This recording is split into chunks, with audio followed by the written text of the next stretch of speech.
అది మనం చాలా ప్రపంచంలో ముందుకు పోతుంది భారతదేశం. ఇంకా రెండో ప్లేస్‌లో ఉంది, మూడో ప్లేస్‌లో ఉంది అని చెప్పుకుంటూ రోజుకొక దేశం తిరుక్కుంటూ బయట దేశాల్లో ఉన్న స్త్రీలని, మన దేశంలో జరుగుతున్న స్త్రీలను చూస్తే మాకు నిజంగా ఈ బాడీల చుట్టూ తిరుగుతున్నాయి. ఆడవాళ్ళ స్త్రీల చుట్టూ రాజకీయాలు తిరుగుతున్నాయి అనడానికి ఇంతకంటే పెద్ద నిదర్శనం లేదు. ఆడవాళ్ళు వేసుకునే బట్టలు వాళ్ళ చాయిసా కాదా అనే దగ్గర ఆగిపోయినారు. ఇప్పుడు ఒక సిరీస్ ఆఫ్ వీడియోస్ చూస్తే భర్తకి మాత్రమే భర్తకు నచ్చే బట్టలు వేసుకోవాలి, భర్తకు మాత్రమే ఆమె శరీరం చూపించుకోవాలి అంటే ఆడవాళ్ళ బట్టలకి ఆమె సెక్షువాలిటీకి అంటగడుతున్నారు కానీ ఫ్రీడమ్గా చూడట్లేదు. అంటే ఇప్పుడు ఎవరు డిసైడ్ చేస్తారు ఎవరు వేసుకునే ఆడవాళ్ళు వేసుకునే బట్టలు అనేది ఒక అంశము. అది సినిమా రంగంలో బట్టల గురించి మాట్లాడడం అయితే చాలా పెద్ద జోక్ మాకు.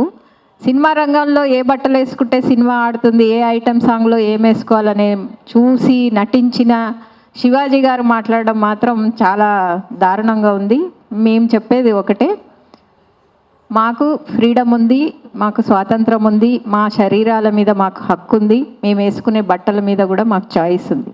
అంతేగాని మీ కళ్ళకి మేము బట్టలు వేసుకోకపోతే మీరు రేప్ చేయొచ్చు, మీరు ఎక్కడ పడితే అక్కడ ముట్టుకోవచ్చు, మేము బట్టలు వేసుకోకుండా లేము, నిజానికి ఇండీసెంట్గా కూడా లేము అని మీరు అనుకునే దృష్టిలో మీరు మొత్తం చీర కట్టుకున్న వాళ్ళ మీదనే, బుర్కాలు వేసుకున్న వాళ్ళ మీదనే, చిన్నపిల్లల మీదనే రేపు ఎక్కువ జరిగినట్టు 70% రేప్స్ జరిగినట్టు మనకు స్టాటిస్టిక్స్ చెప్తున్నాయి. కాబట్టి బట్టలకి దయచేసి ఈ మా సంస్కృతి సాంప్రదాయాలకి ముడిపెట్టొద్దని, అట్లానే అనసూయ మీద జరుగుతున్న దాడికి మేమందరం సంఘీభావంగా తెలిపిస్తుంది. నిజానికి ఆమె ఫ్యామిలీతో వెళ్ళిన పిక్చర్స్ని ట్రోల్ చేస్తున్నారు.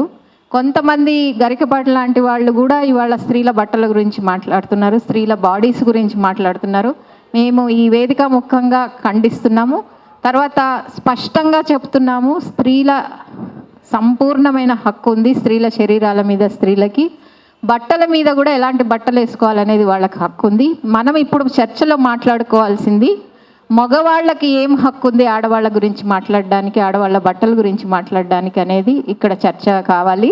అట్లనే మీరు చూసే దృష్టిని మార్చుకోవాలి తప్పితే బట్టల గురించి చర్చ ఉండకూడదు అనేది కూడా మేము చెప్తున్నాము. ఇంకొక అంశం తర్వాత ఇప్పుడు తెలుగు సినిమాలో ఉన్న ఇండీసెన్సీ బట్టల గురించి నేను ఇందాక సంధ్య చెప్పినట్టు నిర్మాతలు, డైరెక్టర్లు అందరూ ఆలోచించుకోవాల్సింది, నిజంగా Shivaji can influence in the Telugu film industry, we will welcome, but we definitely not accept if he comments on women's dressing. Yeah, thank you. Molestation గురించి చెప్పినారు కదా, మీరు లాస్ట్ ఇయర్ కానీ అంతకుముందు కానీ ఖైరతాబాద్ గణేష్ దగ్గర ఇంకా చాలా పబ్లిక్ ఈవెంట్స్లో షీటిమ్స్ వాళ్ళని పెట్టినారు. అక్కడ అప్పటికప్పుడు రికార్డ్ చేసినారు. మగవాళ్ళు ఎవరైతే అమ్మాయిని టచ్ చేస్తున్నారో వాళ్ళు అప్పటికప్పుడు ఆన్ ద స్పాట్ వాళ్ళని డిటైన్ చేయడం ఇట్లాంటివి చాలా చూసినాం. 10ల సంఖ్యలో కొంతమంది అరెస్ట్ అయినారు ఇట్లాంటి ఇన్సిడెంట్స్లో.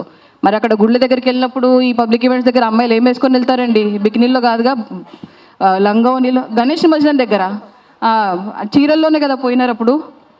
సో అండ్ ఇంకోటి, ఇప్పుడు రచన మాట్లాడేది ట్రాన్స్జెండర్ సరిగ్గా దాని మీద. ఇప్పుడు ట్రాన్స్జెండర్స్ మీరు ఎప్పుడు చూసినా మామూలుగా వాళ్ళు నిండుగా చీరల్లోనో చుడిదార్లోనో ఉంటారు. అంటే వాళ్ళ ఫెమినిటీ వాళ్ళు అసెర్ట్ చేసుకోవడానికి వాళ్ళ బట్టలు సెల్ఫ్ ఎక్స్ప్రెషన్గా వాడుకుంటారు, శారీస్ని, డ్రెస్సెస్ని. అయినా సరే ట్రాన్స్జెండర్స్ మీద ఎంత దారుణంగా జరుగుతూ ఉంటుంది ట్రోలింగ్ కానీ, అబ్యూస్ కానీ. సో అంటే ఇక్కడ బట్టలు కాదు, ఇక్కడ అంటే ఐడెంటిటీని కూడా డిసైడ్ చేస్తున్నారు మగవాళ్ళు, ఏ ఐడెంటిటీ యాక్సెప్టబుల్ ఏది కాదు అని. సో ఇట్లా ఈ ఆలోచన ఏదైతే ఉందో, ఎవరికి ఏది యాక్సెప్టబుల్, ఏ ఐడెంటిటీ ఉండాలి, ఏది కాదు అనేది, ఇట్లాంటి ఆలోచనలు కాదు కానీ భ్రమలు. సో ఈ భ్రమలన్నింటి వీటిని సైకలాజికల్ డిసార్డర్స్ అంటారు. So please get well soon.